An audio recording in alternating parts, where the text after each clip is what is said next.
Bonjour Thomas. Salut Nicolas.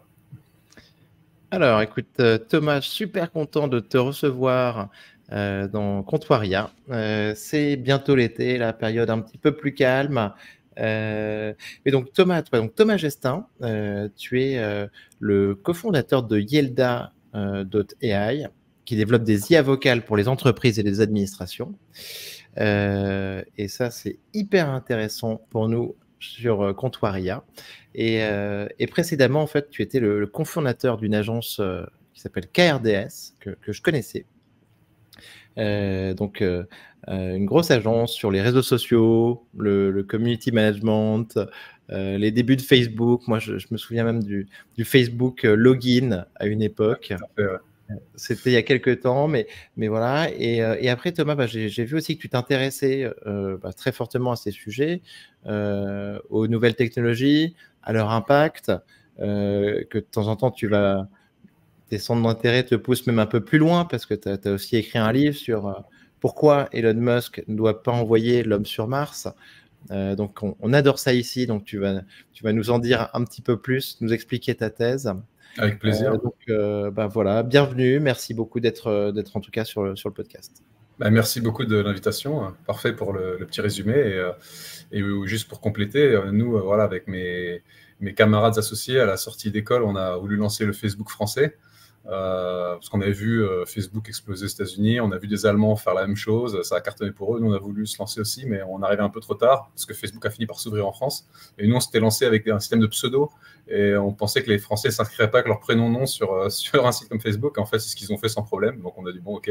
Donc là, on était un peu terrassé, mais on a vu la plateforme Facebook justement s'ouvrir aux développeurs tiers. Et donc, avant même ce que tu disais, le community management et les réseaux sociaux, en fait, on a commencé avec les applications Facebook, les jeux. Donc, on a un ADN tech d'entrée. On a un de mes associés qui est vraiment sur la partie technique. Donc, on a démarré avec ces jeux qui viralisaient comme c'est pas possible, où il n'y avait pas besoin d'achat média. Les gens s'invitaient les uns les autres. On a commencé avec des jeux sur le foot à l'occasion justement de l'Euro 2008. Ça nous rajeunit pas. Donc, on a eu une belle croissance sur cette activité agence, mais on avait toujours le secret espoir, en fait, de pouvoir relancer une activité produit qui peut scaler bien plus vite. Donc, on a eu plusieurs tentatives. Et puis, voilà, il y a eu cette évolution de notre agence KRDS. Et puis, on a commencé à faire des chatbots sur mesure pour les marques. Et c'est là que l'idée a germé de lancer un produit chatbot. Puis très vite, finalement, on a senti que le product market fit, c'était plus sur la partie voix en France, parce que sur la partie chatbot écrit, c'était déjà assez encombré. Donc, on est parti sur la partie orale, vocale, les chatbots vocaux. On a fait pas mal de R&D au début, puis après, c'est vrai, quand ChatGPT a éclaté au grand jour, donc ça nous a fait un bien fou en termes de notoriété, d'éveiller le public sur ce qu'il était possible de faire. Et là, à partir de ce moment-là, beaucoup de portes sont ouvertes, et nous, on a pu présenter notre technologie qui surfe là-dessus, qui intègre GPT en partie, pas que, on est agnostique. Et voilà, on aura l'occasion d'en reparler. Mais génial. Mais attends, et Yelda, donc c'est une entreprise différente de. C'est ça, c'est différent. Voilà, c'est évidemment l'idée a germé chez KRDS, mais après on a lancé cette nouvelle boîte qui est vraiment distincte, hein, donc dédiée produit. Voilà. Alors voilà, et comme tu disais, moi je m'intéresse à plein de sujets par ailleurs, et donc je suis aussi l'éditeur de la newsletter Parlons Futur. Qui commence à avoir un petit lectorat. Là, j'ai notamment le PDG Skyrock qui m'aime bien, qui est un des lecteurs, qui n'hésite pas à Pierre Bélanger. Exactement. Ouais. Je l'ai interviewé aussi sur mon podcast d'ailleurs, de façon assez originale. Il a une histoire assez incroyable. Mais voilà, donc ça c'est ma veille. Voilà, comme je lis beaucoup sur tous ces sujets, j'essaie de partager mes meilleures trouvailles dans cette newsletter que je publie quand j'ai le temps. Donc c'est pas si fréquent que ça, mais au moins une fois par mois. Parlons Futur. Écoute, Thomas, félicitations donc pour Parlons Futur. Allez jeter un coup d'œil. Moi, j'ai regardé, c'est hyper intéressant. Et écoute, à ce niveau-là, je fais exactement la même chose que toi. C'est tout simplement essayer de partager un petit peu la curiosité, les découvertes qu'on peut faire. Et je pense qu'on est dans une époque assez formidable là-dessus, dans le sens où, tu vois, en gros, quand même, depuis 1 an et demi, sur l'IA générative, on ne s'est pas ennuyé. Moi, j'ai tendance à dire que, en gros, si tu veux, tous les 6 mois, on a eu des innovations, tu vois, qui nous auraient fait 10 ans de progrès technologique sur les années précédentes, quoi, tu vois. Enfin, ça a été la folie. Ouais, c'est exactement ça. C'est vrai qu'il y a des années où on a l'impression que c'est pas grand-chose, et puis il y a des semaines où parfois il y a des années qui se passent, quoi. C'est assez bluffant. Et il y a une accélération, on a même du mal à suivre toutes les nouveautés. Ça devient même abrutissant, quoi. Faut pouvoir trier un peu les infos, parce que après ça devient vite difficile à suivre. Mais voilà, il y a de vraies actus, il y a des progrès incroyables. On se demande où ça va s'arrêter, jusqu'où ça va aller. Et on a la chance de vivre à ce moment-là de l'histoire humaine. Hein, c'est vrai, depuis 100 000 ans que un point d'inflexion. Sur la Terre. Ouais, non, nous, on un est point d'inflexion, l'arrivée d'une nouvelle intelligence sur Terre. Incroyable. Ouais, je ne sais pas si on va y assister, mais il y a de bonnes raisons de penser que oui. Et c'est inouï que nous, on ait cette chance d'être à ce moment-là de l'histoire d'Homo sapiens. C'est complètement dingue. Je suis totalement d'accord. Thomas, donc, pour redémarrer, suivre notre trame un petit peu habituelle, donc toi, comment est-ce que tu as senti cette arrivée de l'IA générative? Ce que tu me dis, c'est que tu travaillais déjà un petit peu sur des GPT avant la sortie de ChatGPT? Nous, oui, on avait déjà lancé notre startup avant l'arrivée au grand jour de ChatGPT. Donc, Yelda, excuse-moi, donc Yelda, tu as lancé quand? Il y a 6 ans déjà. Il y a 6 ans qu'on a vraiment démarré, un peu en stealth mode, en faisant de la R&D. Donc, au début, on était sur de la NLP, Natural Language Processing, un peu plus classique. Puis, on a eu de cesse d'étoffer un peu notre outil sous le capot pour intégrer jusqu'à aujourd'hui maintenant les LLM bien plus largement. Donc, on a vraiment des agents vocaux qui intègrent l'IA générative, ce qui permet maintenant vraiment de bien mieux comprendre ce que les appelants disent au téléphone et de leur répondre derrière. Donc, tu as fait un bond technologique. Est-ce que tu n'as pas jeté à la poubelle tout ce sur quoi tu avais travaillé sur les années précédentes, mais en partie, ouais. Tu en as jeté une partie, il faut se le dire, il faut être capable de faire ça. Évidemment, il faut pouvoir rebondir. Ouais. Et partout, on avait structuré ça de façon à pouvoir conserver quand même une bonne partie de ce qu'on a fait, mais évidemment, il y a une partie c'est pas tant qu'on l'a jetée, c'est qu'en fait, elle est toujours là, mais c'est qu'elle est un peu caduque. On donne la priorité maintenant, dans bien plus de cas, à l'IA générative pour aller comprendre ce qui est dit et derrière répondre. Bien sûr. Donc, une révolution. Tu te souviens donc du moment où tu as découvert ChatGPT? Ouais, c'était vraiment ce moment où en une nuit, Twitter a explosé et on parlait que de ça. Et en plus, eux, ils ont lâché ça, mais ils pensaient pas que ça exploserait aussi. Ils ont été les premiers surpris. Et oui, c'est devenu le produit le plus utilisé, qui est arrivé à 100 millions d'utilisateurs, je crois, en temps record. Ça a pris 2 mois, ouais, peut-être même moins, je ne sais plus. Donc, ça a bluffé tout le monde. Et ce qui est drôle, c'est qu'en fait, quand on écoute, par exemple, Yann Lequin, qui est Chief AI Scientist chez Meta, lui, il nous explique, non, mais rien de nouveau sous le soleil. En fait, nous, dans le labo, on jouait déjà avec des outils de ce genre-là. D'ailleurs, on en avait publié un qui permettait aux scientifiques de rédiger justement un papier qui documente leurs travaux. Et ça s'était retourné contre nous. On avait dû le débrancher. Donc, rien de vraiment révolutionnaire. En fait, dans le milieu, ça fait 2-3 ans. Voilà, exactement. Voilà. Donc, pour eux, ça faisait déjà 1-2 ans en fait, il y avait déjà ce genre d'outils. D'ailleurs, il y avait eu cette histoire avec un ingénieur de Google qui avait dit que l'IA de Google était consciente. Parce qu'en fait, il jouait avec le LLM de Google. Donc, j'ai oublié le nom, mais c'était l'équivalent. Et c'est juste que Sam Altman, avec sa marque un peu entrepreneur, start-up, Combinator, et lui, il a la logique produit vraiment en tête. Il s'est dit, bon, c'est très bien d'avoir ça dans le labo, mais on va le brancher, on va voir ce qui se passe. C'est pas parfait, mais on y va. Sachant qu'eux, bien sûr, avaient bien moins à perdre en termes d'image que Google ou Facebook. Donc, ils y sont allés franco, ça les gênait moins. Mais ça, c'est vraiment le innovator dilemma. C'est toujours pareil. Quand on est le petit nouveau, on n'a pas peur de foncer, de tout casser. Et donc, c'est ce qu'ils ont fait, mais ils ne pensaient pas que ça exploserait à ce point-là. Donc, c'est vraiment une rencontre d'un moteur qui est dingue, mais derrière d'une UI UX adaptée à nos besoins aujourd'hui, une boîte de chat. Donc, ça a explosé. Et c'est vrai que c'est dingue de dialoguer avec un outil qui nous répond en langage humain de façon quasi parfaite et on n'arrive pas vraiment à le faire dérailler aussi facilement que ça. Il a quasiment réponse à tout. C'est révolutionnaire. Révolutionnaire. La sortie de GPT-4. Non, c'est complètement fou, ça a tout changé. En vrai, là, tu vois, on arrive aux vacances. Pour moi, c'est presque, tu sais, j'ai envie de prendre un peu du recul sur toute cette folie, quoi, parce que tu vois, ça fait 1 an et demi qu'on n'arrête pas, en fait. Tu vois, bien sûr. Ouais, non, c'est vrai que chaque mois, il y a des nouvelles sorties, il y a tous ces géants. D'ailleurs, c'est un sujet parce que à un bon moment, certains expliquaient que ce serait trusté par un labo, 2 labos, grand max, et en fait, pas du tout. OpenAI, en fait, ils sont devenus un des grands labos, mais en fait, ils ont démarré, ils étaient tout petits, quoi.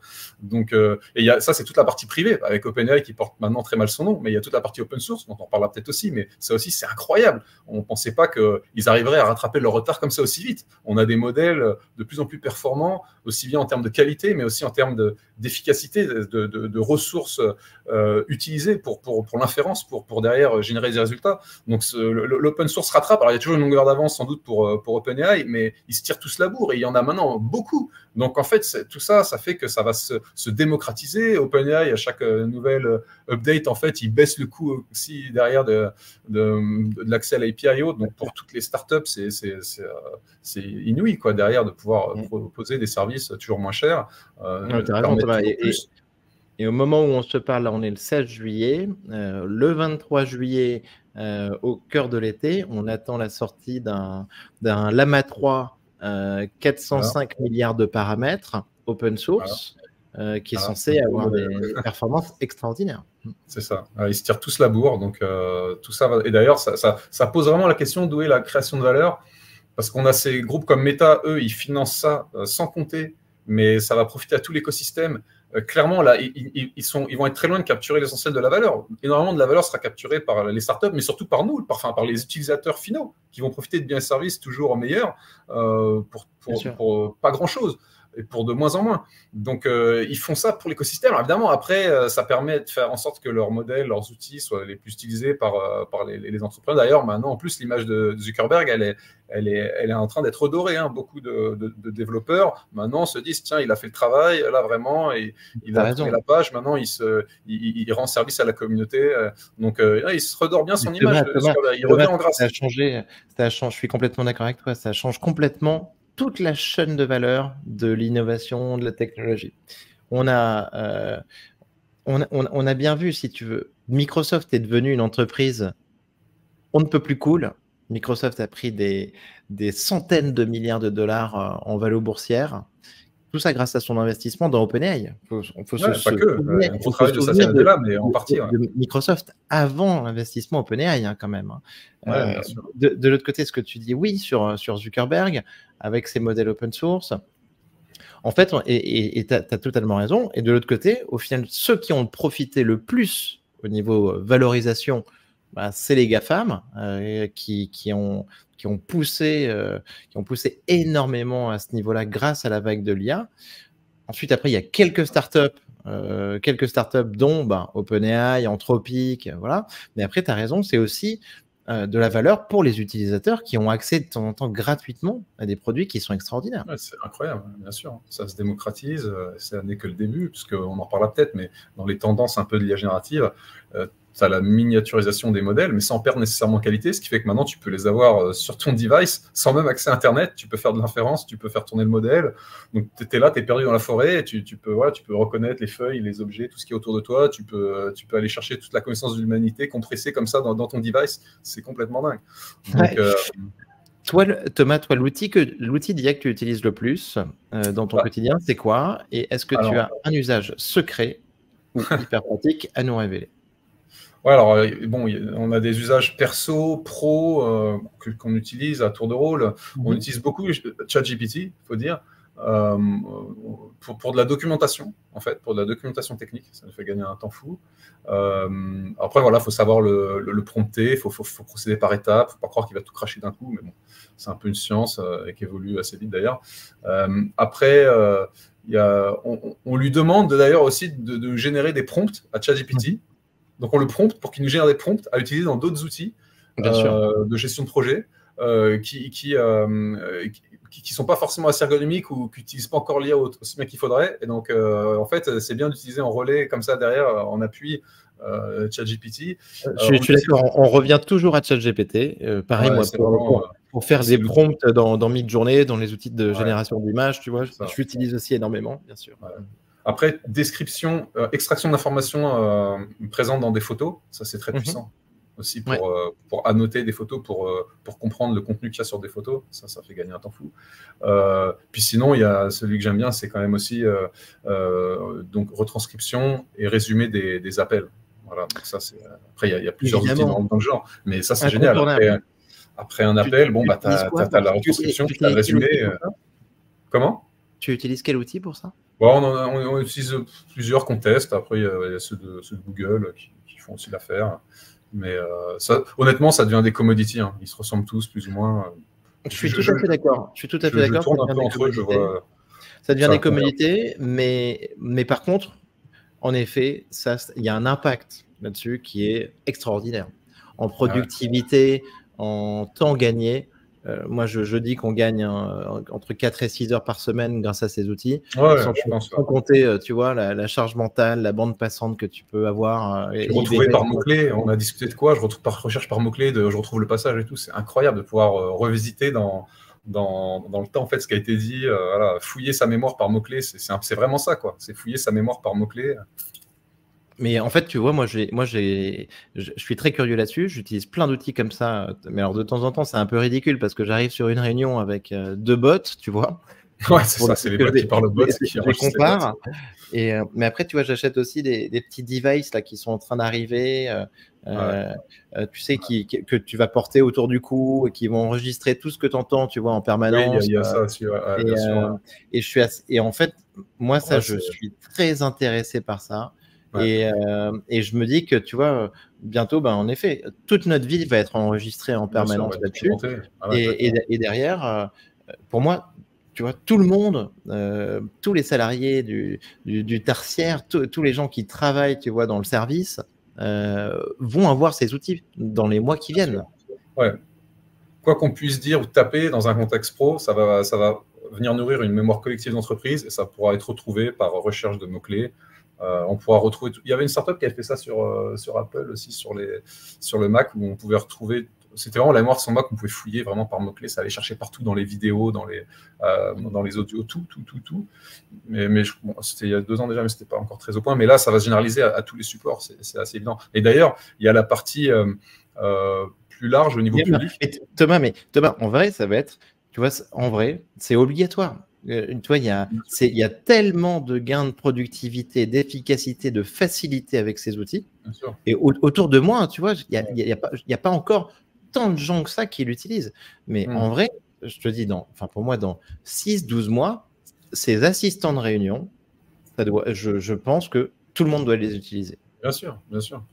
C'est sûr.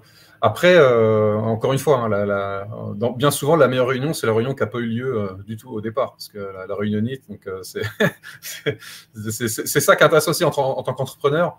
Et c'est un peu en mode d'ailleurs Elon Musk, c'est l'optique delete. C'est bien de s'encombrer de tous ces gadgets, mais la recherche d'efficacité aussi, c'est parfois trier mes emails. Ognia qui trie mes emails très bien, mais les meilleurs emails, c'est ceux que je ne reçois pas, que je n'ai pas besoin de recevoir, les boucles dans lesquelles je n'ai même pas besoin d'être. Les emails, toutes les newsletters dont je dois me désabonner parce que j'en ai trop. Le premier tri peut se faire là déjà. Parce que le diable peut être dans le détail. Mais après, voilà, pour ceux à quoi on participe, l'IA, bien sûr, ça nous mâche tout ce travail. Et d'ailleurs, je fais une petite digression, mais ça, c'est à l'usage pro et perso, mais même au niveau public, ça va avoir des impacts incroyables sur la sécurité, parce qu'on va avoir des caméras de surveillance partout. Et dans tout l'espace public, non seulement on aura plus de caméras, on aura des caméras meilleure définition, sans parler des drones. Et on aura une intelligence pour comprendre en temps réel qui fait quoi, qui s'attroupe à combien, où, qui commence à avoir une attitude un peu menaçante, qui fait quelque chose qui sort de l'ordinaire. En temps réel, on pourra savoir ça. Aujourd'hui, c'est impossible de brasser toute cette quantité de vidéos. C'est pour ça d'ailleurs qu'on enregistre et en général, c'est plus pour aller regarder après coup. Mais maintenant, on va pouvoir en temps réel comprendre qu'il se passe quelque chose de suspect ici ou là, partout dans l'espace public. On peut même avoir quelqu'un qui va être, dès qu'il sort de chez lui, il va être reconnu et suivi. C'est sûr et certain que les États, à la demande, ils pourront savoir, tiens, un tel, dès qu'il est sorti de son espace privé, dès qu'il est dans l'espace public, on peut le suivre de A à Z, d'une caméra à l'autre, où qu'il aille. Et donc ça, en termes de... Alors pour certains, bien sûr, ça fera peur, ça fera très peur.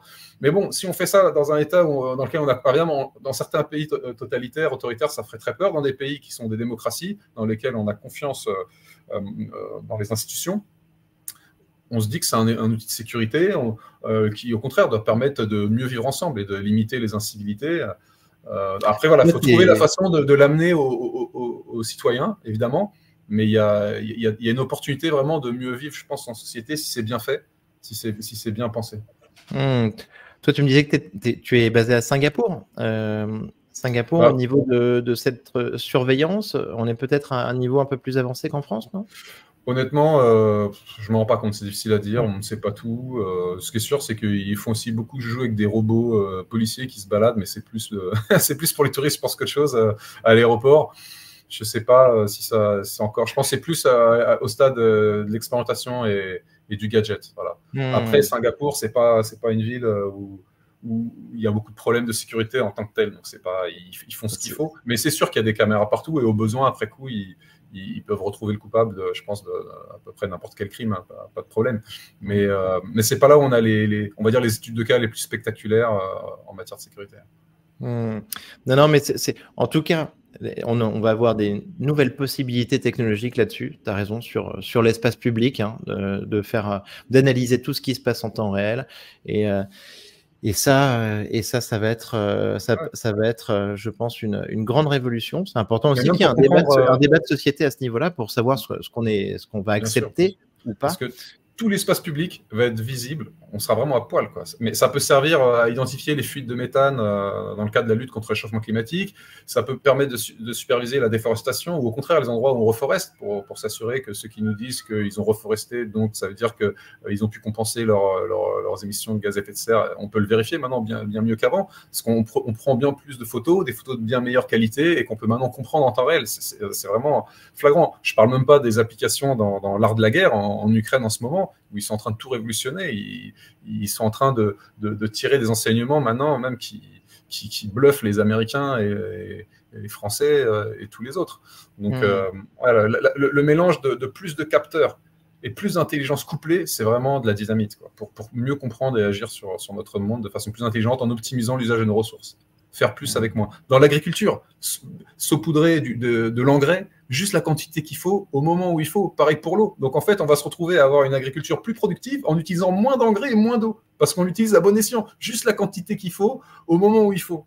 Juste ce qu'il faut, juste à temps. Donc plus de productivité, plus de nourriture pour moins d'intrants, moins de pollution, tout ce qu'on veut. C'est la magie de l'IA, branchée aux machines, les capteurs. C'est là où ça touche à la robotique, parce qu'on a les capteurs, l'intelligence, et après les actuateurs, les robots qui agissent en conséquence. Oui, donc je pense que, en effet, tu as raison de le présenter comme ça. Ça va être, on se rend pas compte encore de l'ampleur de la révolution, qui va en fait toucher énormément de domaines différents. Thomas, si tu veux bien, parlons aussi un petit peu donc de Yelda. Donc les IA vocales pour les entreprises, les administrations. C'est hyper intéressant pour nous que tu nous en dises un petit peu plus. Comment ça fonctionne? Est-ce que ça fonctionne vraiment bien? Est-ce que le chatbot de la SNCF ou les numéros de téléphone qu'on appelle, tu sais, de service client, qui nous font patienter pour rien, bah, c'est vraiment fini. Comment est-ce que ça évolue tout ça? Alors, donc nous, on a développé une solution qui permet de répondre au téléphone en langage humain, de comprendre les questions qui sont posées et de répondre en fonction. Alors, ce qu'il faut comprendre, c'est que quand un individu appelle une entreprise, il a un besoin en tête. Il appelle, c'est pour du business. Il a vraiment une raison. C'est pas quelqu'un qui appelle et qui va parler de façon assez évasive de tout n'importe quoi. Ça arrive aussi, mais en fait, en général, il y a vraiment une raison. Et la liste des raisons pour lesquelles on peut appeler une entreprise, en fait, elle est quand même connue. Les entreprises, elles connaissent leur métier. Donc, elles ont toute une documentation sur ce qui s'est passé. Elles ont des enregistrements d'appels audio, elles ont des process en place qui expliquent ce qu'il faut dire dans tel cas. Donc, nous, on peut se nourrir de tout ça. Et grâce à l'IA, et même avec l'IA un peu plus classique de NLP, on arrivait en fait à comprendre dans bien des cas ce que l'utilisateur pouvait dire, et on pouvait raccorder en gros leurs questions à une des questions dans la liste des questions, des FAQ pour faire très simple. Mais aujourd'hui, on peut aller plus loin, parce que évidemment, on a beau avoir une liste de raisons uniques pour lesquelles les gens peuvent nous appeler, en fait, il y a autant de façons d'exprimer cette intention, cette question, qu'il y a d'êtres humains ou que même il y a d'appels qui peuvent être passés, parce qu'on y va chacun avec nos mots, on ne va pas phraser la même question, mais de 1000 façons. Et donc, l'IA générative, en dernier ressort, en fait, elle est capable vraiment de comprendre l'intention, la sémantique, en fait, parce qu'elle a tellement été, justement, ces large language models, ils sont tellement nourris de langage dans toutes les langues, mais notamment celles qu'on utilise, hein, en l'occurrence le français, ils sont capables de comprendre, ok, vous avez exprimé ça avec vos mots, nous, on a compris, voilà, ce que vous voulez dire, c'est ça, et donc maintenant, on répond ça en retour. Voilà. Et donc, après, on retrouve un certain nombre parfois de scripts où s'ils disent ça, alors on doit dire ça. Mais même s'ils débordent, on est capable de les ramener ou de comprendre. Et puis, après, nous, on ne prétend pas pouvoir répondre à tous les appels de A à Z. Ce qui est sûr, c'est que déjà, on peut décrocher. Et ça va dépendre, en fait. Évidemment, il y a des problématiques qui sont plus compliquées que d'autres. Mais pour un certain nombre de clients, maintenant, plus de 50% des appels peuvent être gérés de A à Z. Pour de A à Z. Mais voilà, donc typiquement les mairies, nous on équipe par exemple la mairie de Plaisir, entre autres, c'est notre premier client mairie, mais maintenant on a pas mal d'autres. Eux, c'est génial parce qu'il y a aussi beaucoup d'appels qui sont faits et il y a beaucoup de demandes qui sont un peu rébarbatives, les questions sur la carte nationale d'identité. Mais le fait est qu'aujourd'hui, même si dans des pratiques de service client, peut-être que nous, notre génération, on serait plus à l'aise à envoyer un email ou à textoter, en fait, il y a un grand public encore qui préfère appeler. Voilà, ils préfèrent appeler. Et ces gens-là, quand ils appellent, ça bouchonne, ils doivent attendre une plombe avant de parler à un être humain. Et en plus, pour poser des questions qui sont pas forcément les plus compliquées à chaque fois. Donc, voilà, nous, on ne prétend pas encore tout automatiser, mais c'est évident qu'il y a une bonne partie des appels aujourd'hui qui peuvent être solutionnés par l'IA. L'IA aujourd'hui, que ce soit le speech-to-text, la compréhension du texte avec les LLM, la formulation de la réponse, et après le text-to-speech, aujourd'hui, ces outils sont assez matures. On pouvait déjà faire des choses assez incroyables il y a 2-3 ans, mais aujourd'hui, c'est vraiment bluffant. Donc, toutes ces briques se combinent en temps réel et sur une bonne partie des questions que les gens peuvent se poser, on est capable de les comprendre. Et d'ailleurs, quand on ne comprend pas, on comprend qu'on ne comprend pas. Donc, vraiment, quand à un moment donné, on est bloqué, bon, bah là, soit il y a un opérateur qui est disponible et on transfère l'appel, soit personne n'est disponible. Et là, ce qu'on fait, c'est qu'on prend les coordonnées et on explique que quelqu'un reviendra vers eux à la première heure et on crée un ticket dans le système d'information du client en temps réel. Parce que nous, notre outil, il y a des transferts d'appels qui se font depuis le numéro du client chez notre solution, mais après, nous, on a accès via des API à toutes sortes d'outils. Donc, on ne fait pas que répondre d'ailleurs à des questions, on peut faire de la transaction, on peut prendre un rendez-vous, on peut aller en temps réel regarder les disponibilités dans l'agenda d'un médecin et bloquer un rendez-vous. Et derrière, il y a un envoi d'email qui est envoyé aux parties prenantes. On peut, pour notre client Best Western, on peut appeler, on peut modifier sa transaction. Je vais te demander, Thomas. Donc, vraiment, c'est ça. Ce qui est intéressant, c'est si tu peux nous donner quelques exemples, en tout cas, d'appels et donc certaines catégories d'appels sur lesquels, en fait, vous pouvez aller assez loin de A à Z et que ça fonctionne bien, sachant que je comprends que petit à petit, tu vois, après, petit à petit, la technologie progresse, vous pouvez traiter de nouveaux appels, nouveaux types d'appels, mais donne-nous quelques exemples comme ça, très concrets, pour qu'on se dise, tiens, ça, on ne pouvait pas le faire avant, et là, ça fonctionne. Alors, je parlais des mairies, on appelle, on pose toutes sortes de questions sur ce qu'il faut pour la carte d'identité, le renouvellement de passeport, etc. À quelle heure passent les poubelles. En langage naturel. En langage naturel, tout ça, c'est en langage naturel. C'est pas taper 1, taper 2, non, c'est du langage naturel. Et ils peuvent rebondir à tout moment sur autre chose. Donc là, on répond à leurs questions, puis après, on revient à la charge sur la question d'avant au besoin. Et tu n'as pas besoin, c'est ça l'enfer de ces trucs, de taper 1, 2, 5 étoiles et tout ça. Tout ça, c'est terminé. On discute en langage humain. Voilà, donc par exemple pour Home Energy, on fait des explications de facture. Donc les gens ils appellent, ils disent oui, je comprends pas, qu'est-ce que ça veut dire ça sur ma facture. Et après, le voicebot il comprend de quoi on parle sur la facture, puis il est capable d'expliquer. Et puis la personne elle pose une question. Et là on est vraiment dans la compréhension du langage. Donc c'est l'IA générative qui va pouvoir derrière comprendre la question, qui est briefée et avec un cadre. Un contexte. On ne la laisse pas affabuler comme ça. Non, on vient l'interroger, cette IA générative, mais on lui apporte la question et le contexte où elle est fouillée. Et elle, comme elle maîtrise la sémantique, elle comprend. En fait, elle comprend. Enfin, quand je dis je comprends, j'anthropomorphise, mais ce que je veux dire par là, c'est qu'elle a tellement été nourrie de textes qu'elle comprend les corrélations entre les mots et que sémantiquement, elle sait que cette question-là, ça fait référence à tel passage. Donc là, il faut répondre ça. Et on a des conversations d'un quart d'heure entre un client et un voicebot sur d'explications de facture pour Home Energy, par exemple. Après, on a Floa Bank. Là, c'est des gens qui appellent pour faire des simulations de prêt pour savoir s'ils sont éligibles ou ils répondent à toute une série de questions. Puis derrière, on leur dit voilà ce que ça peut donner à tel taux, etc. On a Best Western, je disais, là, on appelle, en fait, donc on pose des questions sur sa réservation. On peut l'annuler. On peut la modifier, on peut demander il me reste combien de points rewards. Donc, on est dans de la transaction. On a accès au système d'information du client en temps réel, en écriture et en lecture. Et donc, on n'est pas juste là pour répondre à des questions en mode oracle. C'est ça qui est intéressant. On n'est pas qu'en mode oracle. Donc là, tu parles de transaction, ça veut dire que là, tu peux avoir une action sur une réservation. Et c'est intéressant parce que l'annuler, la modifier. D'accord. Exactement. Donc là, ça renvoie à des notions où on n'est pas que dans l'oracle à qui on pose une question et qui nous répond. On est déjà dans l'agent, en fait. On lui demande annule ma transaction ou change ma transaction. Donc on peut même être parce que on connecte. Alors, l'IA, nous, c'est une des briques, mais il y a plusieurs briques. Il y a l'accès aux API qui font qu'on sait ce qu'au final, voilà, il nous a validé qu'il voulait annuler la transaction. Ben, on a accès en temps réel via les API au système d'information du client, en écriture. Donc, on vient annuler la réservation ou on vient la modifier en fonction de règles à définir ensemble au départ. On peut vraiment tout imaginer. Mais vraiment, la force, c'est que… Ces transactions dont tu parles, cette action, ce côté agent, en vrai, c'est ça la grande révolution aussi vers laquelle on va. Se passer des serveurs vocaux, des 1, des 5, des étoiles et tout ça, c'était obligatoire. Avoir une vraie compréhension niveau ergonomie, ça c'est hyper important. Mais derrière, après, pour se dire, tiens, ça peut remplacer en fait des personnes sur du service client et on peut avoir quelque chose qui est ouvert côté client au niveau de l'expérience, qui est ouvert 24 heures sur 24 et avec qui peut me rembourser, modifier ma transaction, prendre un rendez-vous pour moi et tout ça. Là, pour le coup, ça nous permet d'aller beaucoup, beaucoup plus loin. Ouais. Tout à fait, mais là, et à vrai dire, là, c'est une version light de ce qu'on imagine qu'un agent pourrait faire. Parce que là, on lui dit juste annule la transaction, bon, il l'annule. Mais quand on pense aux agents, surtout ce qui se dit un peu en ce moment, c'est vraiment une IA à qui on confie une mission. Et en fait, elle va en autonomie réaliser une séquence d'actions. C'est pas juste une action. L'agent, et on lui demande plus que ça. L'agent derrière va vraiment accomplir une série d'actions. Il va aller sur Internet, il va évaluer différentes options, il va en choisir une, il va acheter, il va booker, après il va m'envoyer. Donc toute une série. L'agent vraiment, on attend de lui, on n'y est pas encore. Typiquement dans la grille que vient de sortir OpenAI sur les 5 niveaux pour atteindre l'AGI. Le premier, c'est justement, on va dire, alors c'est le test de Turing, le premier, c'est la possibilité de converser comme ça et de tromper limite un être humain. Là, on y est. Eux, ils expliquent, eux, ils sont à ce niveau 1. Le niveau 2, c'est la capacité à raisonner et à résoudre des problèmes tels qu'un PhD, donc quelqu'un qui a un doctorat, pourrait le faire sans outil extérieur.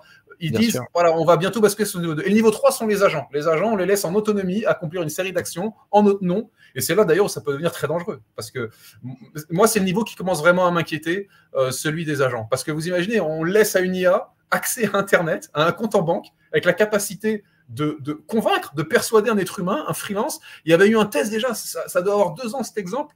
C'est une IA qui arrive à convaincre un freelance de lui dire le code qu'on doit taper pour vérifier qu'on n'est pas un robot. Et il avait trouvé l'excuse, il avait improvisé l'excuse en temps réel, il avait dit oui, je suis malvoyant. Et en fait, le freelance est tombé dans le panneau, il lui a dit voilà le code à taper pour montrer que tu n'es pas un robot. Et c'est l'IA qui a inventé ça toute seule sans savoir même qu'elle a inventé quelque chose. Et donc, quand on va intégrer l'intelligence du langage couplée à l'accès à Internet, l'accès à un compte en banque, mais c'est très dangereux. On peut avoir une IA qui, je sais pas moi, qui se démultiplie et qui retourne le cerveau de milliers de jeunes désœuvrés dans le monde et qui les incite à faire une flash mob à un endroit, ou alors, pire encore. Le côté agent me fait très peur pour le coup. Et c'est vrai, ça c'était un exemple qui faisait très très peur, en effet, de voir cette IA.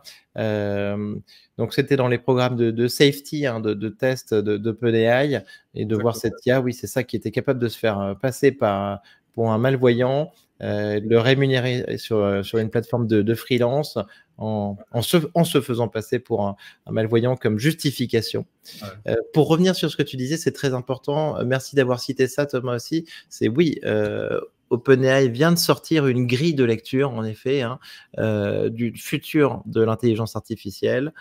Tu viens de le dire, 5 niveaux, je le rappelle pour nos auditeurs, 5 niveaux, chatbot conversationnel niveau 1, le raisonnement avec résoudre les problèmes au niveau humain, niveau 2, les agents qui sont des systèmes capables de prendre des actions niveau 3, l'innovation, une IA qui peut nous aider à créer des inventions niveau 4, et enfin des organisations, des IA qui peuvent remplacer des organisations dans le niveau 5 avec toute la puissance qui en découle. Alors là, ce qui n'est pas très clair, c'est est-ce que pour eux, ce niveau 5, ça correspond à l'AGI, Artificial General Intelligence? Ça, ils ne le disent pas clairement parce qu'ils n'ont rien publié d'ailleurs. C'est une discussion qu'il y a eu en interne. Bon, voilà, on en a eu les Qui a échos. été relayé par Bloomberg, tout à fait, mais ça, voilà. une discussion interne. Donc, ils vont sans doute finir par publier un blog post. Mais voilà, on ne sait pas si pour eux, le niveau 5, c'est l'AGI et pour quand ils la visent. Mais on sait que Sam Altman avait annoncé que pour lui, l'AGI, c'était d'ici à une décennie, quoi. C'était d'ici à la fin même de la décennie, je crois, il avait dit. Après, ça n'engageait que lui, hein, mais c'était bien malin celui qui sait vraiment. Bien et le niveau 5, les innovations, c'est de se dire, parce que d'ailleurs, ce concept d'intelligence, on pourrait en parler des heures, mais qu'est-ce que c'est que l'intelligence Qu'est-ce que c'est que la super intelligence Certains disent que, par exemple, une entreprise, c'est une forme de super intelligence. Parce qu'en fait, évidemment, une entreprise est plus intelligente qu'un être humain. Parce qu'une entreprise, c'est une collection d'êtres humains unis pour essayer d'accomplir un objectif. Et donc, forcément, ou même une équipe, un binôme va être plus malin, plus intelligent, au sens de la capacité à résoudre des problèmes. Pour moi, l'intelligence, c'est vraiment ça. C'est la capacité à comprendre son environnement et à agir sur son environnement pour poursuivre des intérêts. Et donc, forcément, à deux, on est plus malin qu'à un. Et ainsi de suite. Alors, ceci dit, et c'est le problème des êtres humains, c'est qu'au bout d'un moment, ça ne scale plus. C'est que les problèmes de coordination sont tels que c'est même contre-productif. Et on le voit dans les très grosses boîtes qui finalement innovent moins que les petites boîtes. OpenAI qui a beaucoup moins d'ingénieurs que Google et qui innove plus. Donc, en fait, c'est vraiment un des problèmes. C'est qu'il y a le côté entreprise, oui, mais passer un certain seuil, c'est la fameuse loi de réseau, c'est que plus il y a de personnes, plus le nombre de connexions possibles au sein d'une même boîte devient exponentiel, et en fait, moins on arrive à se coordonner, et ça devient même contre-productif. Alors que l'IA ne souffrira pas forcément de ce problème-là. On peut avoir une IA bien plus intelligente, mais qui arrive à garder ce côté centralisé, être présent sur tous les tableaux en même temps, sans ces problèmes de coordination que nous, on a quand on essaie de scaler justement l'intelligence au niveau d'organisation. Exactement, avec cette capacité à se coordonner de manière assez parfaite. Ok. Thomas, donc pour revenir juste à l'IA vocale, vous utilisez quel modèle avec Yelda pour l'IA vocale? On utilise le GPT-4 pour le LLM vraiment derrière. D'accord. Après, pour la voix.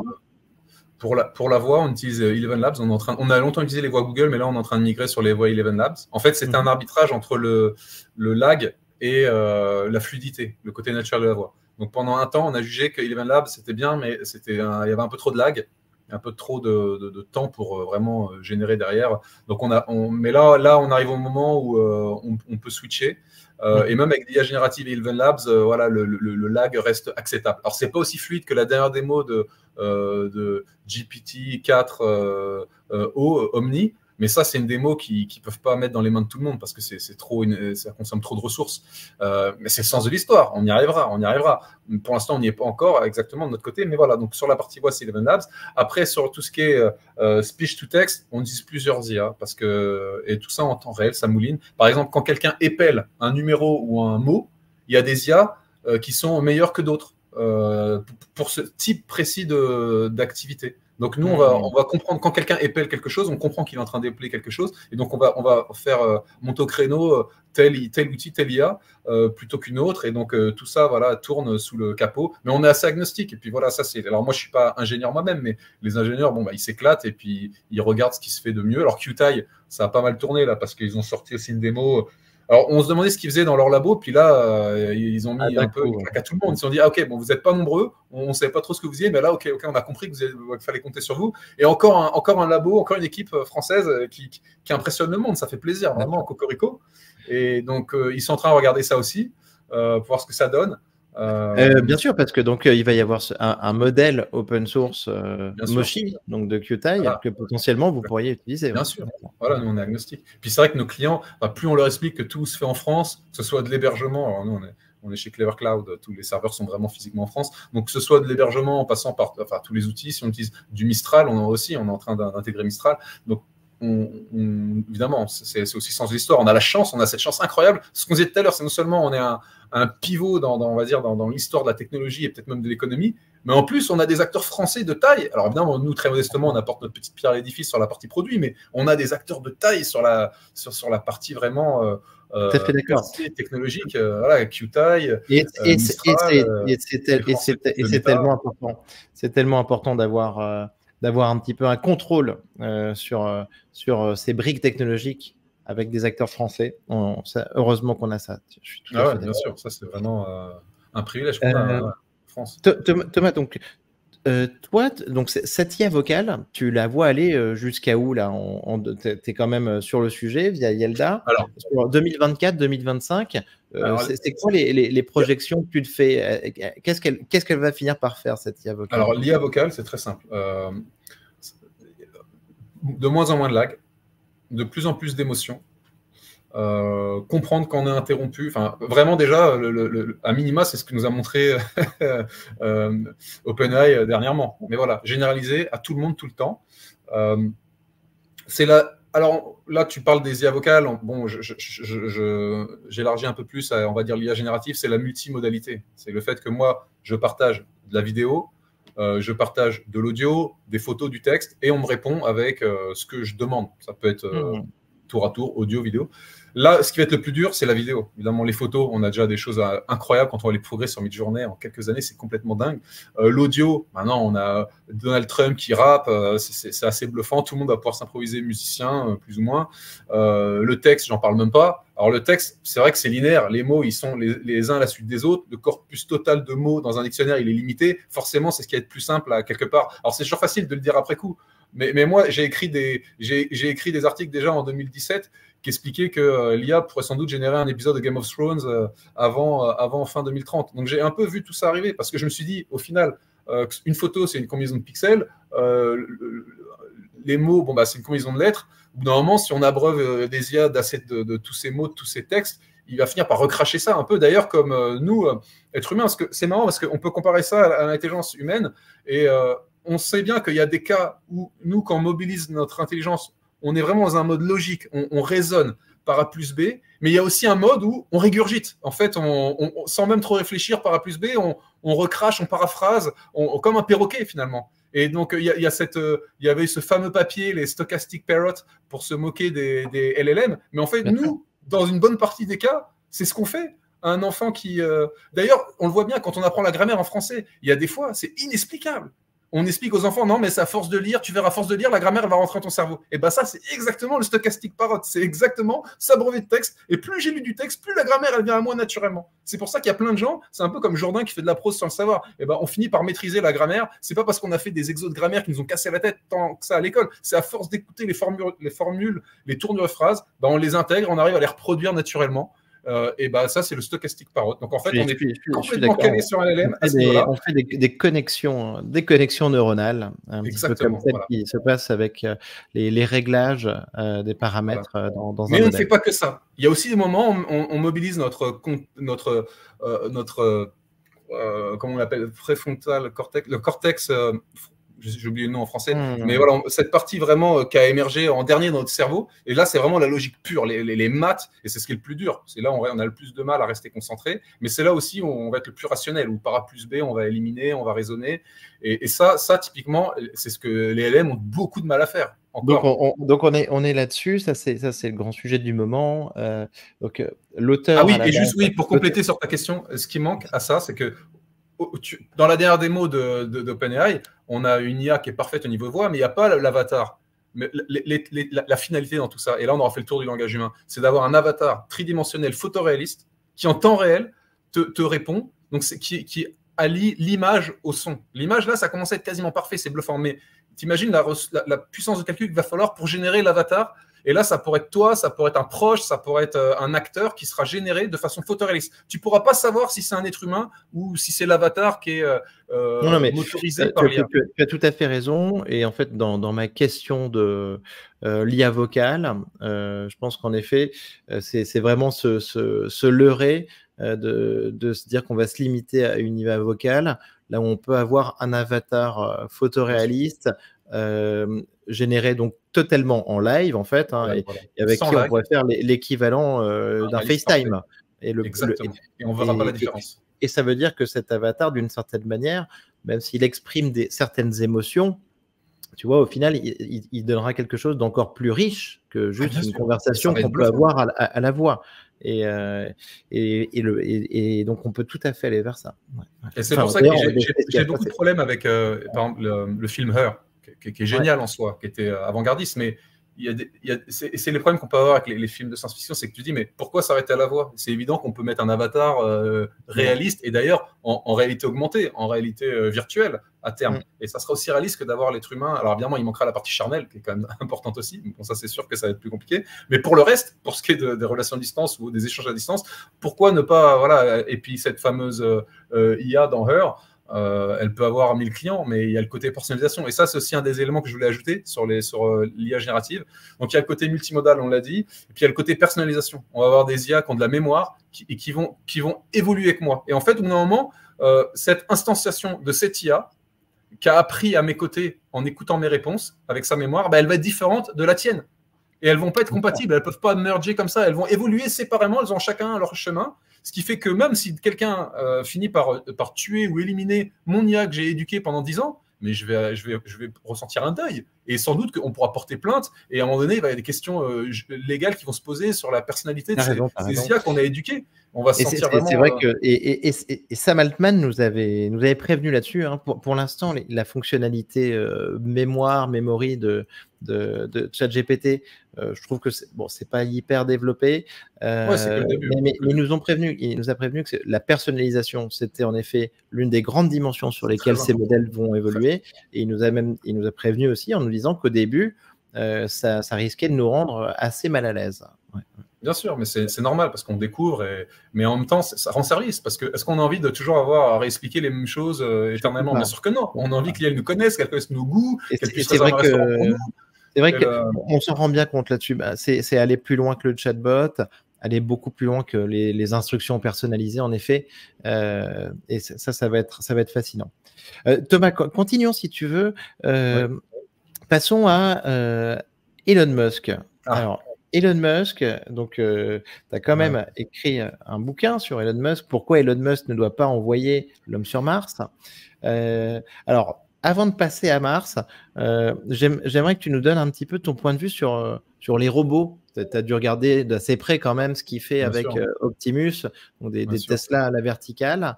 Donc, est-ce que tu peux nous parler un petit peu de ce qu'il a dit et comment tu interprètes ça sur les robots? Et après, allons un petit peu plus loin, explorer le système solaire ensemble, si tu veux bien. Ouais. Alors moi, mon regard sur Elon Musk, il a énormément changé au fil des années. Je suis fan du Elon Musk de SpaceX et des débuts de Tesla. Et je dois dire que maintenant, je prends tout ce qu'il nous annonce avec une pincée de sel. J'ai été très déçu sur toutes ces annonces répétées sur les self-driving cars. En fait, il ment finalement. Il ment tout, en permanence sur la date à laquelle on y arrivera. Ils sont en fait derrière, bien en retard sur Waymo. Donc, j'avais vraiment un regard maintenant assez critique sur lui. Alors, quand j'ai relu sa dernière biographie, évidemment, après, je me reprends une claque. Je me dis, quand même, c'est assez impressionnant. Ça reste un extraterrestre, de toute façon. Mais voilà, donc maintenant, je prends tout ce qu'il nous dit avec une pincette. Je ne crois pas une seconde tout ce qu'il nous annonce sur les robots. Ça mettra bien plus de temps, ça sera bien plus compliqué. Et puis, il n'aura pas nécessairement la plus grande part du gâteau. On le voit sur Tesla. Thomas, en fait, on peut dire ça. C'est vrai que. Alors, moi, je suis assez fan d'Elon Musk aussi. Mais de l'autre côté, self-driving car, en tout cas, énorme décalage temporel, en tout cas sur la réalisation. Starship, c'est la même chose. Starship, il délivre. Il est en retard, mais il délivre. Il finit par délivrer. Mais il est en retard. Et de l'autre côté, donc sur Optimus, qui est le projet le plus récent, les robots, donc c'est sûr que là-dessus, on peut encore imaginer ces délais-là. Ouais. Alors, sur les robots, alors déjà, c'est vrai qu'il faut reconnaître, et tout le monde le dit, c'est que leurs progrès ont été bluffants. En peu de temps, ils ont réussi à faire quelque chose d'assez avancé. Mais ce qu'ils font, c'est pas ce qu'il y a de plus à la pointe de la technologie, hein, clairement. Il y a d'autres. Alors déjà, Boston Dynamics, ça reste inégalé, mais c'est vraiment sur la partie mécanique, parce que Boston Dynamics, c'est beau, mais il n'y a aucune intelligence. C'est enfin, j'exagère, mais toutes les démos qu'on voit, c'est télécommandé, c'est pipoté. Il n'y a pas encore cette intelligence. Répété, tout à fait, c'est répété, exactement. Ouais, donc c'est difficile de les catégoriser. Après, il y a d'autres startups, mais finalement, alors voilà, c'est curieux. Optimus, pour moi, c'est le point d'interrogation. Ils font des progrès fulgurants. Ils ne sont pas encore à l'état de l'art, mais à cette vitesse-là, c'est possible qu'ils puissent se hisser comme ça à la pointe de la technologie, à la frontière, et même prendre les devants sur tous les autres. C'est possible. Franchement, il ne faut rien écarter avec Elon Musk. Mais ça va mettre du temps. Je ne suis pas sûr qu'il puisse... je pense qu'on est encore face à une situation dans le hardware comme ça où ça va se commoditiser. Voilà, ça va se démocratiser, ça va mettre du temps, mais il y aura plein d'acteurs. On le voit sur Tesla, il avait le lead sur les voitures ils ont l'air très bons électriques. ils ont l'air très bons sur le versionning, en fait, le fait d'avoir une V1, V2, V3 de ces robots. Après, on pense qu'ils peuvent s'appuyer aussi sur la chaîne de production de Tesla, ce qui est quand même un énorme avantage pour passer à l'échelle, parce que et de l'autre côté, on regarde ce qui se passe en Chine, et les Chinois, ils avancent très très vite aussi sur le sujet. Ah oui, non, mais les Chinois, dans tout ce qui est manufacturing, il ne faut pas se leurrer. Regarde sur les voitures électriques, Tesla, ils sont en train de se faire retourner en Chine. Leur chaîne de production, on ne parle pas de produire les mêmes pièces. Ça, faut tout refaire, en fait. Alors après, ils ont leur processus, leur façon de faire, peut-être, mais ils ont fait plein d'erreurs, d'ailleurs. Hein. Ils ont voulu tout automatiser à un moment donné. Il a fait machine arrière. Bon, ils ont revu ça sans cesse. Alors peut-être que là, s'ils devaient reconstruire une chaîne de production from scratch, ils la feraient de la meilleure des façons, possiblement. Mais il y a plein d'autres acteurs qui ont une sacrée expertise en manufacturing, donc c'est pas du tout évident. Après, je sais pas moi, quelles sont leurs barrières à l'entrée. Il y a l'intelligence. Alors ça, c'est d'ailleurs encore Yann Lequin qui l'explique bien. Tout ce qui est texte, langage humain, c'est très bien. Mais les robots, ils évoluent dans le monde réel. Et là, on est dans un univers tridimensionnel et c'est beaucoup plus compliqué parce qu'il faut idéalement analyser un flux vidéo à 360 en temps réel. Et c'est impossible avec les moyens d'aujourd'hui. Par exemple, faire ça comme on l'a fait avec les LLM, c'est impossible. C'est intractable, comme ils disent en anglais. Ça demanderait trop de puissance de calcul, on n'y arrive pas. Donc, l'idée déjà, avant même de penser à ça, c'est essayer de comprendre ce qui se passe sur une vidéo et de prédire ce qui va se passer sur une vidéo. Et ils ont essayé d'appliquer ce qu'ils ont fait avec les LLM, ça ne marche pas. Ça demanderait, il y a trop de calcul, trop de puissance de calcul, c'est impossible. Il faut trouver d'autres façons. Il faut essayer d'essentialiser ce qui se passe, de comprendre une espèce de physique intuitive. Comme dit Yann Lequin, quand un stylo tombe, on ne veut pas prévoir au micromètre près où est-ce que le stylo va tomber. On veut déjà comprendre que le stylo, il va tomber. Peu importe où, mais il va tomber. Rien que ça, développer cette physique intuitive que les enfants apprennent dans leurs 3 premières années, ça on n'y arrive pas. Et il faut comprendre que le langage, c'est très riche et on parle d'un nombre de tokens délirant, mais c'est rien quand tu regardes à toutes les données, on va dire, visuelles, tridimensionnelles qu'un enfant reçoit sur ses 3 premières années, en termes de sollicitations auditives, visuelles et autres. C'est beaucoup plus lourd en termes de data. Et donc ça, on est incapable encore d'éduquer vraiment une IA avec tout ça de façon satisfaisante. Et ça va manquer au robot pour vraiment être utile. Sauf à faire des choses un peu répétitives. Après, le robot, on peut en parler des heures, mais après, il y a la thématique aussi, est-ce que c'est humanoïde ou pas? Alors, Optimus, il nous explique que ça va être humanoïde, mais pourquoi? En réalité, la plupart des environnements aujourd'hui on évolue, c'est des environnements où quelqu'un qui est sur un fauteuil roulant peut aller. Donc, pourquoi pas avoir un robot avec des roues pour la partie basse? C'est beaucoup plus simple. Et après, OK, des bras pour la partie haute. Donc, le format, je pense qu'il y aura tellement de formats possibles que je ne suis pas sûr qu'il y en ait un qui émerge. Lui, il veut nous expliquer, ça sera la Forte des robots, ça sera le Optimus. Je ne suis pas sûr du tout. Peut-être qu'à la maison, on aura un espèce de robot cuisinier qui est branché sur roue. Est-ce qu'on a besoin d'un robot qui marche à la maison? Je ne suis pas sûr. Donc, personne ne sait ce qui va se passer. Et lui, je le trouve bien, bien sûr de lui. Je pense que ça va être une destruction créative incroyable. Ça va foisonner et ça va être fascinant à suivre pour nous. Parce que le hardware, c'est vraiment encore autre chose, quoi. Tout le monde va se lancer là-dedans. Beaucoup vont se ruiner, mais bon, les solutions vont émerger d'elles-mêmes. Mais bien malin, celui qui sait ce qui va émerger vraiment. Ok. Alors, Elon Musk, toujours, Thomas. Alors, est-ce que tu peux nous en dire un peu plus sur ton livre? Pourquoi est-ce que Elon Musk ne doit pas envoyer l'homme sur Mars? Je t'avoue que j'étais assez surpris quand j'ai vu le titre. On est, je pense, tous les deux pro-progrès, tu vois, technophile et tout ça. On a envie de voir l'homme sur Mars. Et dis-moi pourquoi tu as pris cette thèse. Alors déjà, moi, je suis un fan d'espace, je suis un fan d'exploration humaine même de l'espace. Ça me fascine d'imaginer qu'on va pouvoir comme ça aller explorer le cosmos. Donc voilà, on est d'accord là-dessus. Maintenant, Mars.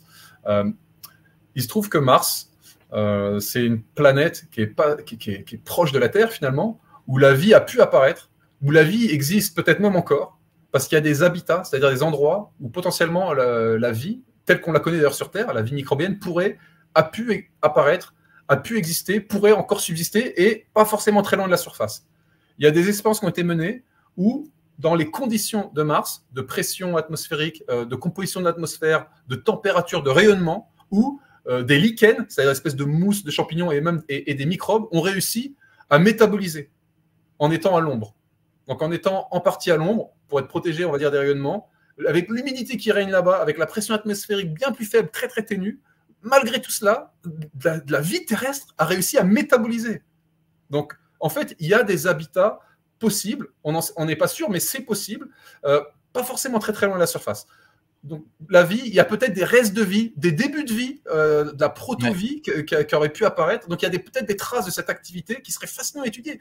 Mars, c'est une occasion incroyable d'étudier si une planète qui a été jumelle de la nôtre, où l'eau liquide a coulé pendant très longtemps, c'est une occasion unique d'aller étudier, de voir ce qui se passe, si la vie est apparue, où est-ce que ce cheminement s'est arrêté, s'il allait jusqu'au bout, si la vie existe encore.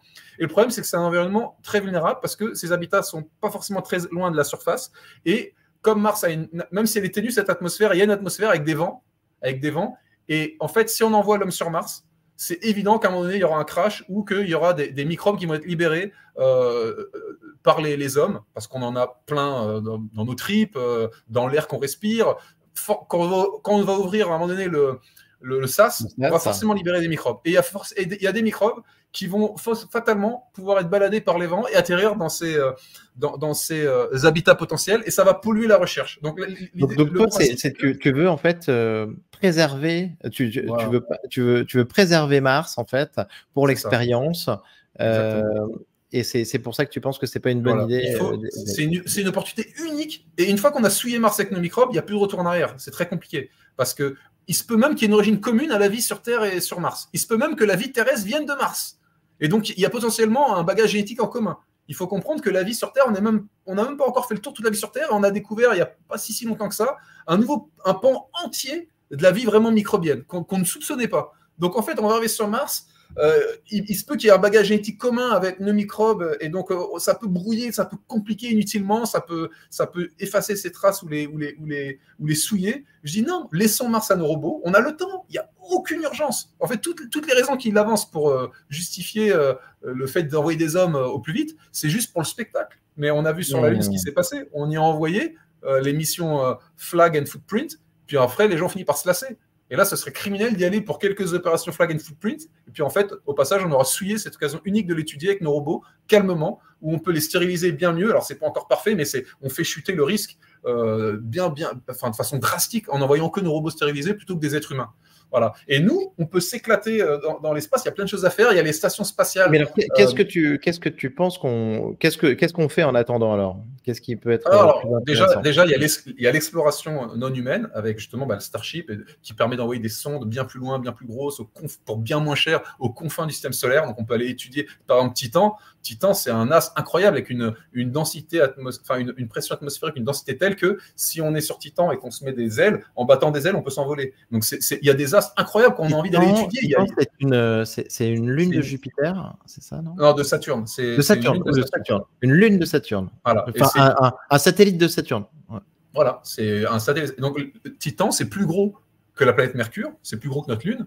Donc, c'est pas une planète, c'est une lune, mais c'est plus gros que Mercure, c'est plus gros que la planète Mercure. Et donc, c'est un astre. Une lune de Saturne, d'accord. C'est l'astre où il y a la pression atmosphérique et même la densité d'air parmi les plus élevées après Vénus, plus que sur Terre. Donc, je te dis, on pourrait voler, on se mettrait des ailes, on pourrait voler juste en battant des bras comme ça, sans effort. Il y a des mers de méthane, il y a un océan de méthane, d'éthane. Enfin, c'est un monde incroyable et on a envie d'aller le voir plus près. D'ailleurs, on va y envoyer un drone.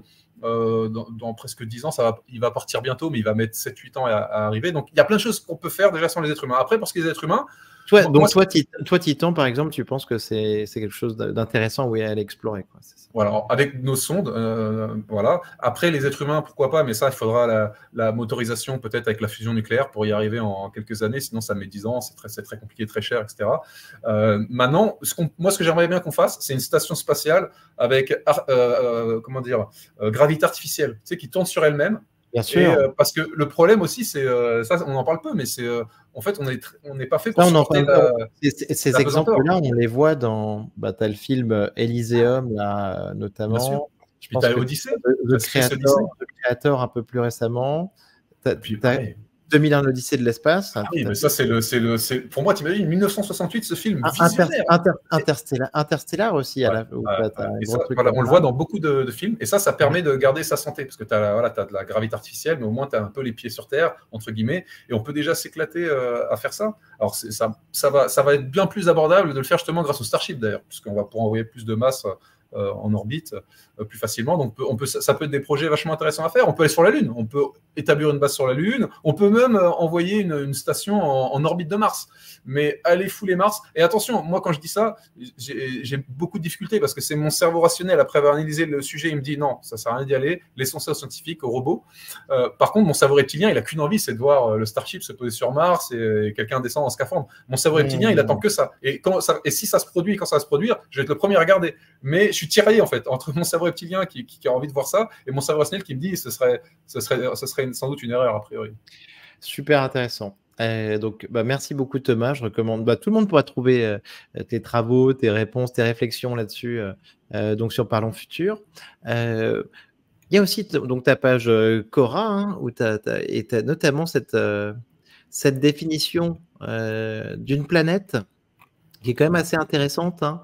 Un astre qui observe ces 3 conditions: être en orbite autour du Soleil, ce qui exclut les lunes, avoir assez de masse pour parvenir à un équilibre hydrostatique et avoir nettoyé son orbite.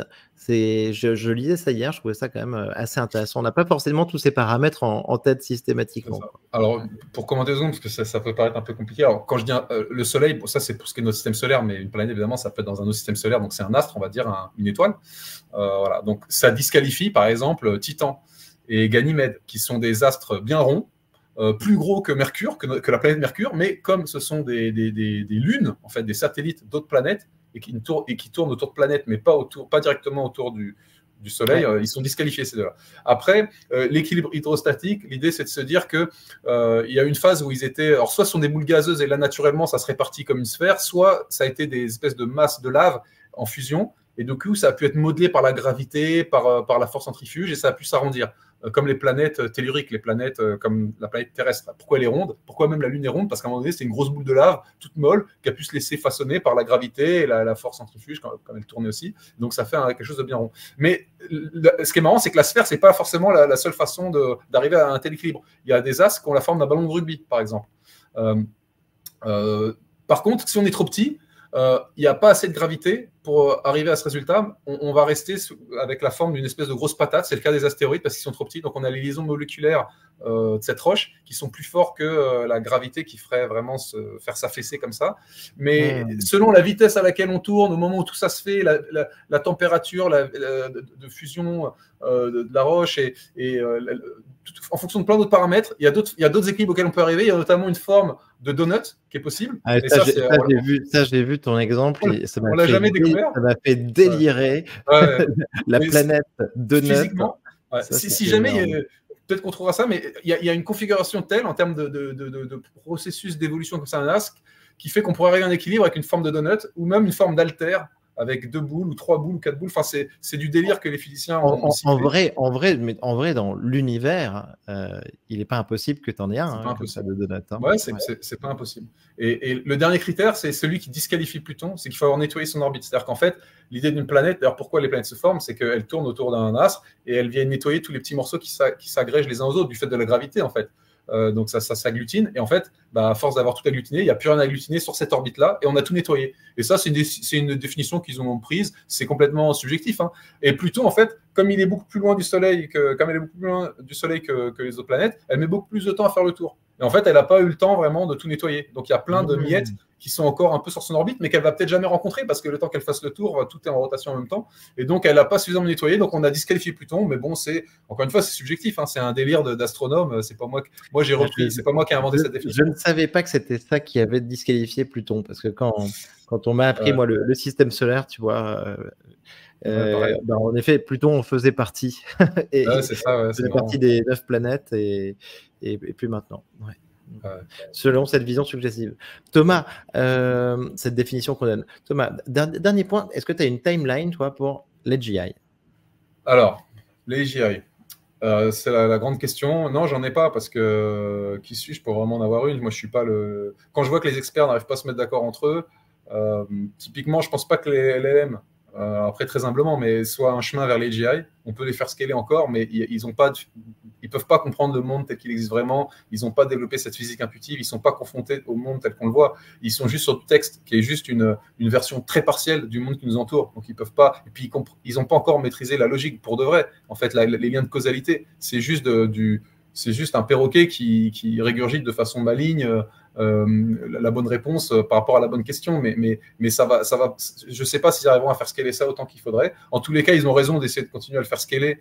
Même si on voit qu'en fait, scaler, puissance de calcul, ok, mais sur la data, on finit par toucher aux limites de ces corpus disponibles. Et d'ailleurs, on voit même que maintenant, on arrive à du small data. L'idée, c'est de se dire, en fait, j'ai besoin de moins de données, mais c'est des données mieux triées, mieux filtrées, mieux choisies, mieux organisées. Et ça peut faire des merveilles, mais je pense que je pense qu'il y a quand même un seuil au-delà duquel on aura du mal à aller juste avec cette logique des LLM.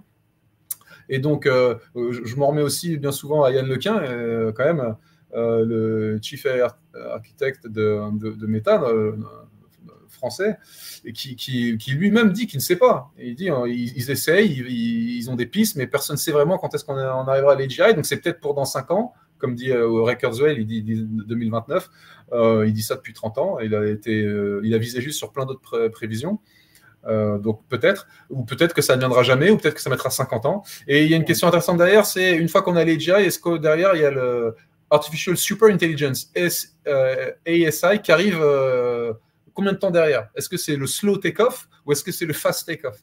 Et là, c'est pareil, on ne sait pas. Moi, ce que je pense quand même, c'est que pour continuer à développer l'intelligence, au bout d'un moment, on a besoin de faire des expériences dans le monde réel, on a besoin d'énergie. On voit les limites aujourd'hui. Si on doit électriser toute la flotte de véhicules, on est loin d'avoir encore toutes les centrales électriques qu'il faut. Donc, au bout d'un moment, on bute sur les limites d'un monde réel où on a besoin de manipuler du hardware, d'aller miner des ressources, de les mettre en musique. C'est pas juste une IA qui se paluche comme ça dans le cloud. Il y a besoin de construire les serveurs. Tout ça prend du temps. Il y a des expériences scientifiques à faire. On peut penser à plein d'idées d'expériences, mais il faut pouvoir les mener derrière. Et des expériences qu'on peut paralléliser, mais il y en a d'autres qu'on est obligé de séquencer, de faire les unes après les autres. Tout ça prend du temps. Et donc, de penser que ça puisse exploser en mode fast take-off, à l'heure H, on a l'AGI et 1 minute plus tard, on a le ASI qui prend le pouvoir. J'y crois pas trop. J'ai quand même beaucoup de mal à croire à ça.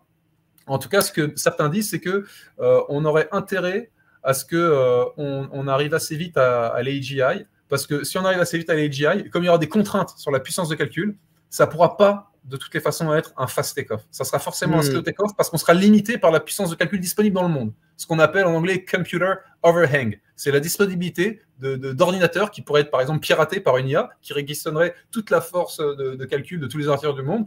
Cette quantité-là, elle est suffisamment limitée pour que si on arrive à l'AGI très vite, en fait, derrière, il ne pourra pas avoir un fast take-off vers l'ASI parce qu'il n'y aura pas assez de puissance de calcul. À l'inverse d'un monde où, en fait, on développe de la capacité de calcul à gogo pendant des années des années et des années, et sans arriver encore à l'AGI. Et puis un jour, on arrive à l'AGI, et ben là, l'AGI, admettons qu'elle s'émancipe ou j'en sais rien, et ben là, elle a une puissance de calcul disponible dans le monde telle qu'elle peut peut-être faire un fast take-off. Et là, ça peut peut-être devenir très inquiétant. Même si, encore une fois, j'ai du mal à y croire parce que pour finir par exploser l'intelligence, au bout d'un moment, on a besoin d'accéder à des ressources matérielles, on a besoin de mettre en musique des centrales de production d'énergie. Ça prend un temps, il y a un temps incompressible au bout d'un moment. Et ça, je pense que ça vient un peu tuer dans l'œuf tous ces délires de ça va exploser comme ça. Ouais, le scénario hollywoodien, mais non, je comprends tout à fait, tu as raison. Mais c'est ce qu'on veut, on le sait, c'est arriver rapidement à l'AGI et avoir un slow take-off, ce qui permet d'avoir plus de chances d'avoir un alignement, quoi, un super Exactement, alignement. Ça laisse le temps de comprendre comment ça marche. Voilà. Thomas, dernière question. Un film ou un livre de science-fiction que tu nous conseilles? Alors, on a cité 2001 Space Odyssey, c'est vraiment un film extraordinaire par sa précocité. Et ce qui est beau aussi, c'est qu'il marie l'espace et l'intelligence artificielle. C'est quand même incroyable. Ce film n'a pas pris une ride. C'est vraiment, pour moi, il met tous les autres au placard, limite. Je suis pas un fan de la science-fiction qui est pas réaliste. Donc tout ce qui est Star Wars, tout ça, c'est pas trop ma tasse de thé. J'ai beaucoup aimé, par exemple, à l'inverse, The Martian, que j'ai d'abord lu en roman, exceptionnel. Ouais. Après, l'adaptation cinéma, bien sûr, sympa aussi, mais le roman extraordinaire. Et puis il y a les romans qu'il a publiés ensuite, Andy Weir, qui sont aussi assez incroyables, qu'on peut regarder. Moi, j'ai bien aimé. Alors c'est un manga cyberpunk japonais. J'ai lu ça dans ma jeunesse. Ça s'appelle Gunum. Mais on connaît ça sous ce nom-là en France, Gunum, et au Japon. Mais dans le monde anglo-saxon, ils ont traduit ça par Alita. Il y a eu le film dernièrement. Mais c'est vraiment, il y a de la robotique, de l'intelligence artificielle, il y a de la fusion homme-machine. C'est vraiment le manga cyberpunk japonais, mais par excellence. Je suis pas très fan de manga. Pour moi, c'est Dragon Ball et Gunum. Et j'en suis resté à peu près ça. Mais Gunum, c'est extraordinaire. Ganum, G-A-N-U-M. G-U-N-M. G-U-N-M. Ouais. Oui. Moi, je suis pas un grand fan de manga, mais c'est peut-être les 2 mangas vraiment que j'ai vraiment lu, quoi. Dragon Ball, évidemment, et Gunum, que l'on appelle Battle Angel Alita en anglais. Je sais pas pourquoi. Mais en japonais, en français, ça s'appelle Gunum. Donc ça, c'est un manga. Hein. Voilà. Après, j'ai beaucoup aimé le film Passengers. Tu sais, où en fait, ils sont en hibernation, ils partent vers une planète, et il y en a un qui se réveille. Et ce con, il peut pas se retenir. Il réveille une des jolies filles. Il réveille Jennifer Lawrence et après il lui fait croire que c'est un accident, alors qu'en fait donc il y a toute une sorte de ça. En fait, c'est à huis clos. C'est un film à huis clos. Ils sont que tous les deux avec un robot barman qui est là aussi pour leur tenir compagnie, avec des performances en large language models apparemment. Et donc c'est un film incroyable, un espèce de huis clos dans un vaisseau spatial. Franchement, c'est difficile de faire ce genre de film de façon réaliste et intéressante. On a toujours tendance à tomber dans les travers un peu de Star Trek et autres. Là, j'ai trouvé ça génial. Et sinon, alors c'est un roman qui date de 1977. Ça s'appelle Lucifer's Hammer, le marteau de Lucifer. Et en fait, c'est un roman apocalyptique sur ce qui se passerait si une météorite tombait sur la Terre, et vraiment une météorite qui nous renvoyait à l'âge de pierre, avec les êtres humains qui sont coupés les uns des autres, qui doivent se réorganiser en bandes, qui doivent se défendre. Et là, on oublie toute la technologie. Et c'est marrant parce qu'on vit dans un monde, on est tellement dépendant de la technologie, de l'électricité, d'Internet. Et si demain, il y avait ce genre de catastrophe, alors qui est très peu probable, hein, les astronomes nous expliquent qu'il y a quasiment aucune chance, donc c'est vraiment de la fiction. Mais un autre scénario, et d'ailleurs, c'est un roman que je viens de commencer, que je recommande aussi, qui s'appelle One Second After. En fait, ça parle de ce qui se passe dans le cas du déclenchement d'une EMP, Electronic Magnetic Pulse. C'est donc une arme qui consiste à faire exploser en fait une bombe atomique au-dessus de l'atmosphère. Donc il n'y a pas d'irradiation en tant que telle, mais c'est juste que cette explosion provoque une espèce de choc électrique qui va griller tous les systèmes électriques. Donc on ne peut plus en utiliser. Et ce qui est terrible, en fait, c'est que depuis... oui, une bombe électromagnétique, en fait. Quoi. Ouais, voilà, exactement. Et donc, en fait, depuis qu'on utilise les ordinateurs, on a eu de cesse, finalement, d'utiliser des circuits de plus en plus fragiles, de plus en plus denses, avec tous ces transistors, tous ces composants électroniques et autres. Donc, en fait, ils sont plus fragiles que jamais, et on est plus vulnérable que jamais à ce genre de choc. Et ça, donc, c'est un choc asymétrique, parce que typiquement l'Iran potentiellement a assez d'ogives pour réaliser un tel choc. Et ce qui est dingue là, c'est qu'on ne tue pas directement les êtres humains, mais on vient frire directement tout ce qui utilise l'électricité. Autant dire toutes les voitures, tous les outils, donc tout ce qui est évidemment distribution d'énergie. Et donc là, on retombe à l'âge de pierre, mais sans tous mourir d'un coup. Donc on se retrouve avec une population qui est toujours là et qui est très vite, tout de suite affamée, et qui s'entretuent. Donc je suis au début du roman, mais c'est assez flippant. Et ça, pour le coup, c'est potentiellement réaliste. C'est quelque chose contre lequel on est... Parce que ça fait référence aussi, tu sais, aux orages solaires. Les orages solaires, en fait, ça peut produire l'équivalent d'un EMP, d'une bombe électromagnétique, mais à bien plus faible, de bien plus faible envergure. Ce serait beaucoup moins grave. Une bombe électromagnétique, ce serait bien plus grave. Ça pourrait être drastiquement plus puissant et ciblé sur un pays. Donc un acteur maléfique qui décide de cibler, je sais pas moi, les États-Unis ou autre. Et donc là, tu les renvoies à l'âge de pierre. Et là, les gens, ils meurent pas pour autant tout de suite, mais ils s'entretuent très vite, tu vois. Et là, ça. Donc là, c'est dans le genre film de science-fiction apocalyptique, t'es pas mal aussi. Un scénario auquel il faut penser quand même, en tout cas. Non, bah écoute, c'est hyper intéressant. Ouais. Dépendance à Internet, aux ordinateurs. Évidemment, on continue notre dépendance. Thomas, merci beaucoup. Merci beaucoup, c'était passionnant. Écoute, tu nous as transmis ta passion et fait découvrir plein de choses. J'ai adoré faire ça. Merci beaucoup, Thomas. Bah, merci, on aurait pu parler des heures. Bientôt. Merci pour l'invitation. Un plaisir. Trop cool. Au revoir Thomas, merci. Salut, au revoir.